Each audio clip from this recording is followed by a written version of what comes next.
What's going on, everybody? Welcome back to G-Miles World Podcast. And right now, we're going to be jumping into Week 3 of the NFL 2022 season. And I just want to say, this is the most diabolical season that I've ever been a part of.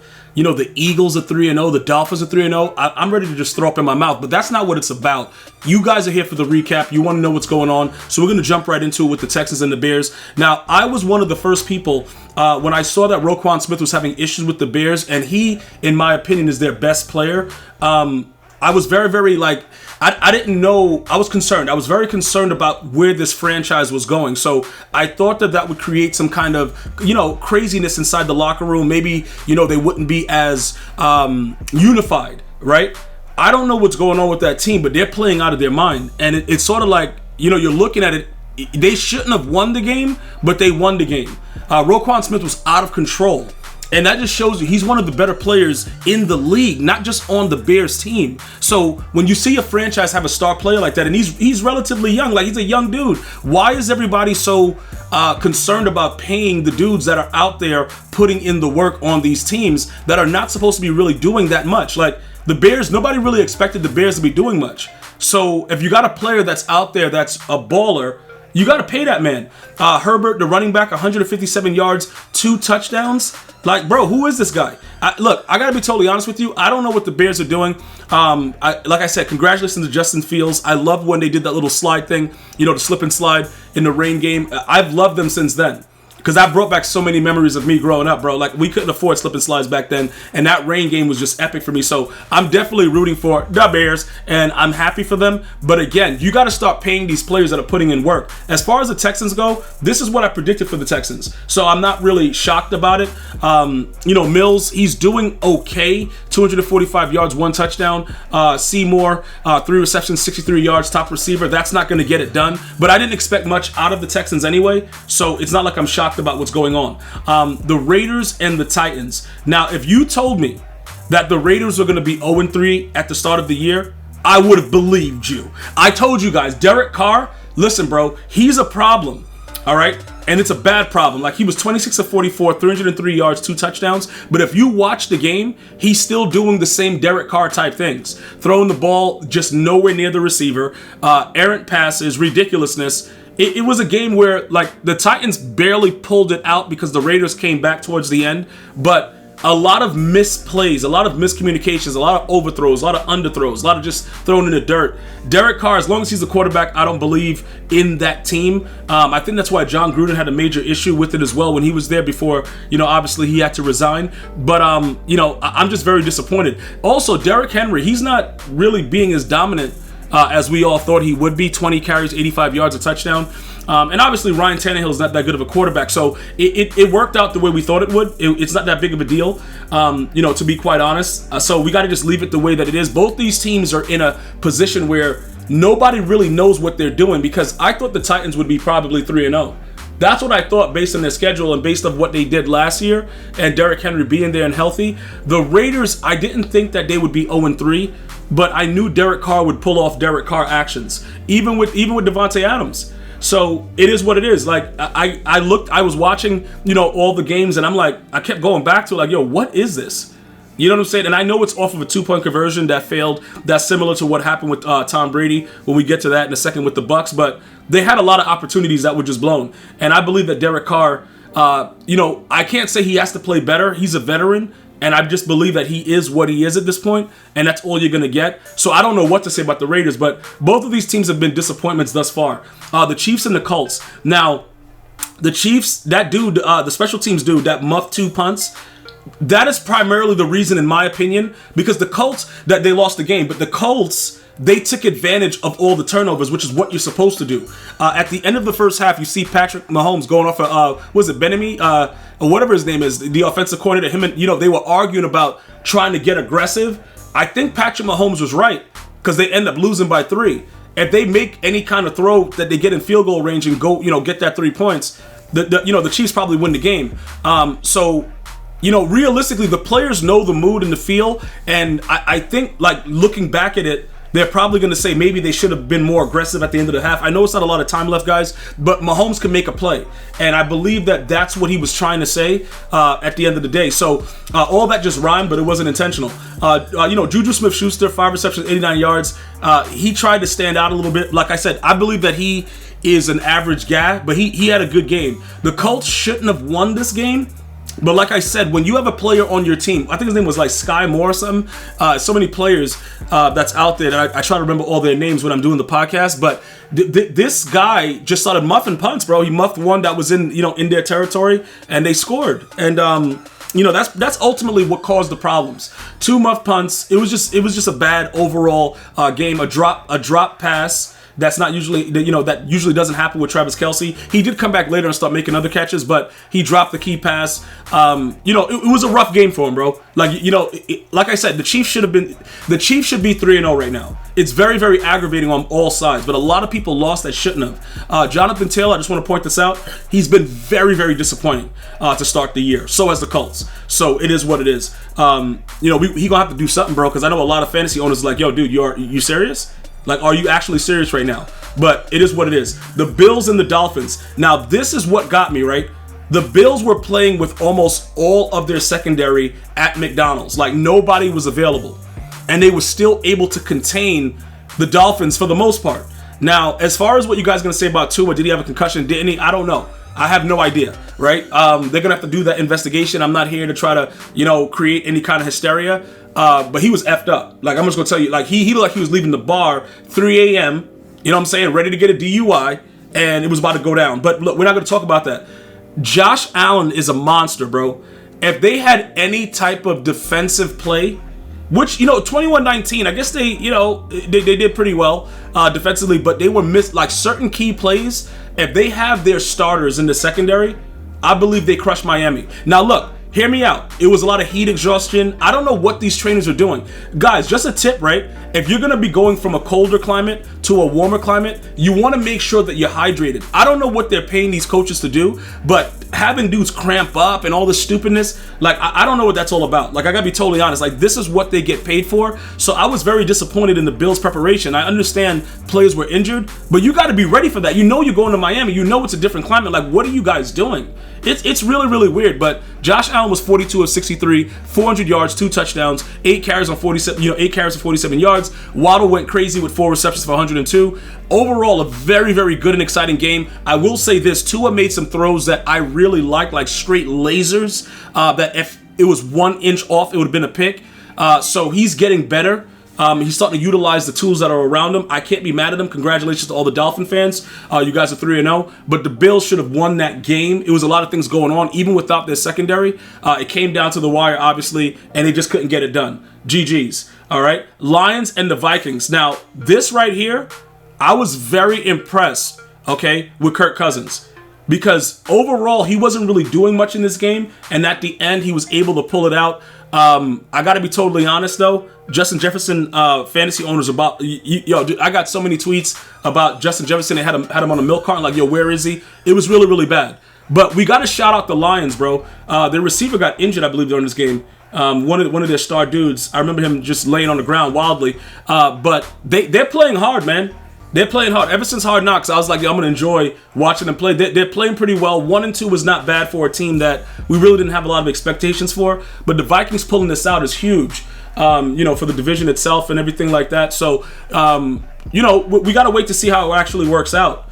But Dalvin Cook, 17 carries, 96 yards, 1 touchdown. Reynolds, 6 receptions, 96 yards. Jared Goff, 25 of 41, 277 in the TD. But ultimately, it came down to the last play. The Vikings just kept playing, and they were able to come out with the win. But again, they should have beaten the Lions. They're the Lions, but the Lions are playing a lot harder, so you got to give them credit. Ravens and the Patriots. Now, this right here, I have to be totally upfront and honest. They should have paid Lamar before the season started because his price tag, look, put it like this. Even if the Ravens try to franchise tag him, I don't think he's going to end up ending his career with the Ravens with the way that they're treating him because he played unbelievably. All right. This guy is out of his mind. Like, Mac Jones, I already told you guys about this guy. And you go, oh, Mac Jones, bro, 321 yards, 3 interceptions. Like, that's his stat line. Like, 321, 3 intos. Like, okay, dude. Good stuff, man. Who's that? Parker, 5 receptions, 156. Lamar is scoring on the ground and in the air. He's just going crazy. The Ravens are 2-1. But, again, like I said, they should have paid him. Dude, his price tag is going to be wild. Listen, I don't want him... Dude, just please don't get injured, Lamar. Please, just go out there and be an MVP, bro. And just make them have to... Dude, break the bank. Because another team, if you put him on the Saints are going to the Super Bowl. Like this year, if you put him on the Saints, just based on the way Jameis is playing and the way the defense is playing, because the Saints defense is playing out of this world. They just need a better quarterback. The Saints are going to the Super Bowl. I don't care what nobody says. With the same core of everything. Lamar, one player, go over there with that defense, they're going to the Super Bowl. But again, this is what these ownership, like the teams do. They feel that they can take advantage of the players, and that's just what it's all about. I want Lamar to do so well that, look, the number that they put on the contract can't fit on it because he's playing ridiculously. And like I said, I don't believe in the Patriots. I think the Patriots are done. Tom Brady leaving was the worst thing that could have happened. He had years left, as we're seeing right now, but they didn't build around him the right way, and he left, and I think the Patriots are done. Bill Belichick is not enough to keep that team going. I firmly believe that. He's not the Bill Belichick of old when he's with the Giants as a D coordinator with LT or with the Patriots, throughout that whole, crazy dynasty. It's a different team. So I'm done with them. Bengals and the Jets. Finally, somebody beat the Jets the way they're supposed to get beat on. And I don't understand why it's so hard to beat on the Jets. And everybody, oh, the Jets, they suck, dude. How do they have a win, bro? Why do they have a win? That's what's frustrating about this podcast right now. I'm looking at yo, they got a win, though. Like, hold on, what's this about? Dude got a win. Stop making them win. That's all I'm going to say. The Bengals overall didn't play that well. Perrine, running back, 9 carries, 47 yards. Boyd, 4 receptions, 105 yards of TD. They didn't play overly well. Defensively, they played, Burrow as good as they could. Flacco, 285 yards, 2 intos. Not that pleasant of a game to watch, but 27-12, they got a beating that they're supposed to get. And I'm very happy about it. All right, Jet fans, I'm extremely happy about it. Eagles and the Commanders. Carson Wentz looked really, really scared, bro. Like, what's going on with that guy? No Shannon Sharp, though. But Justin Hurts, 340 yards, 3 TDs. Miles Sanders didn't really do too much. 15 carries, 46 yards. Devontae Smith, this dude jumped up an aggressive catch like he was in Madden. And I just went into a blind rage. So the whole point about this is just complete domination. The Eagles are 3-0, and the Dolphins are 3-0, and the Giants have a chance to be 3-0. And I'm sick about it. All right? I don't want to talk about it anymore. You guys can try to make fun of me. Oh, yo, bro, I told you about the Eagles. Dude, I don't want to talk about it. Saints and the Panthers. The Panthers are a horrific football team, but they beat a Saints team that's struggling at the quarterback position with Jameis Winston. All right? Look, McCaffrey's out there doing his thing. When he's going to have 25 carries on the ground for 108 yards, you're probably going to lose the game. That's all I'm going to say. Like, if you're able to do that, Baker Mayfield didn't look like he's amazing. I don't think he's amazing, but it worked out, and it is what it is. I'm not going to go too, crazy with it, but better quarterback play from the Saints, they would probably be 3-0. The Jaguars beat the ever-loving, look, I don't want to say the rest, out of the Chargers. And, Justin Herbert, you might want to sit back with those ribs, dude. Like, you might not want to keep playing when your ribs are, like, just cracked, bro. Like, you know how you eating, like, you go to get a 3-piece from KFC, and you just crack it through the ribs? Yo, dude, listen. That dude's ribs are destroyed. And he's out there. You can see the pain was there. They had a lot of, shots on his face where, okay, that kind of came out crazy, but they had, like, pictures, like, the video was zoomed in on his face where they were showing, like, he was grimacing in pain. He probably shouldn't have played. Jaguars beat the brakes off of him. Jaguars are looking very impressive. We got to be careful with them. Rams and the Cardinals. Congratulations to Aaron Donald on 100 sacks at the D-tackle position, the fastest to get there at that position. This game could have gone to overtime at the end, but Cardinals weren't able to get it into the end zone. Rams 2-1, not much to really talk about here. Overall, it is what it is. Cam Akers has been a complete disappointment, but he did have 12 carries, 61 yards, 1 touchdown. Other than that, I didn't really care too much about it. Hollywood Brown, 14 receptions, 140 yards. Nothing that big of a deal. Falcons and the Seahawks. I was about to give Geno Smith credit until he threw a late interception. Geno Smith was playing very, very well, and then he just threw a Stevie. And I'm looking at it, and I'm like, I want to... You know what it is? It's like you know that he's been through so much, and you want to root for him, but he's just not that guy. Cordarrelle Patterson, 17 carries, 141 yards, a touchdown. Kyle Pitts, 5 receptions, 87 yards. I would like to see him over 100 yards more consistently. He's a big body. They got to get him involved in it a little bit more. He has to work on his run blocking, but I think he could be a real good tight end in this league. But we're going to go ahead and watch the Falcons. Mariota played well too. Packers and the Buccaneers. Congratulations, Aaron Rodgers. You finally beat the GOAT again in the regular season. You better start stepping it up, dude. Because if you get that confidence, you bring it into the playoffs, you may see them again. And this could possibly be Tom Brady's final playoff run.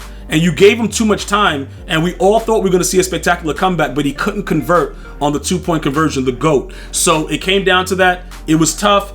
He did find Gage late in the game. Gage stepped up. 12 receptions, 87 yards, 1 touchdown. Aaron Jones for the Packers, they kind of contained him. 12 carries, 36 yards on the ground.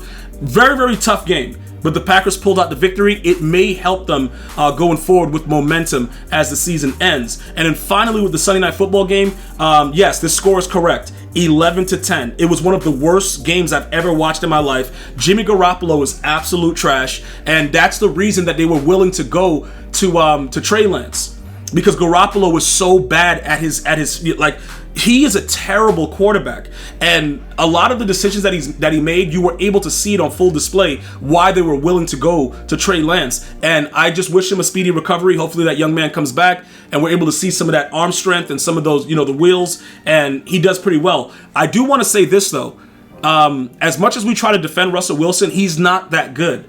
And I don't care about the rolling out and this is Russell Wilson. He was carried by a Seattle defense for a long time. I'm not saying that he can't play the game. I'm just saying watching him play made me throw up in my mouth like 4 times. And that's not usually what I get from a quarterback that's like, suitable at what he does, at his craft. He has a lot of work to do. Do I think that he's better than the other options that were out there at the time that they gave him an extension? Yes. But it's a really bad situation that's transpiring right now. And I'm not like... If I'm a Broncos fan, I'm not happy about the way I'm seeing them play. They've been getting booed regularly. You know what I'm saying? Like, it's crazy. Oh yeah, and shout out to Dr. Disrespect for opening up Sunday Night Football. That's a huge feat for us, for us gamers, getting more inclined with the National Football League and sports overall. But I'm gonna tell you this right now, dude. This was a very, very disgusting game, and it made me sick. Let me know how it made you guys feel. I'm not really impressed. I don't think the Broncos are going to do anything based on the way that they're playing right now. I think they absolutely are a terrible football team offensively. Defensively, I like them defensively. I think Russell Wilson is an average QB that's going to take them to average places, and it's not going to be where they want to be. And I think it may turn out to be a mistake for giving him that extension based on what I've been seeing through the first 3 weeks. Now, he can change it, but what I've been seeing, I understand why the crowd is booing. He's been playing awful. I want to thank you guys and girls for watching. Hopefully you guys enjoyed the podcast. Make sure you tune in. Follow me on Twitter, Instagram, Facebook at GMyesWorld. Download iTunes and look for the G Myers World podcast. We're on Android, iHeartRadio, and Spotify. You enjoy your day. Stay blessed. Health and wellness to all. I'm going to see you guys and girls next time. One love, y'all.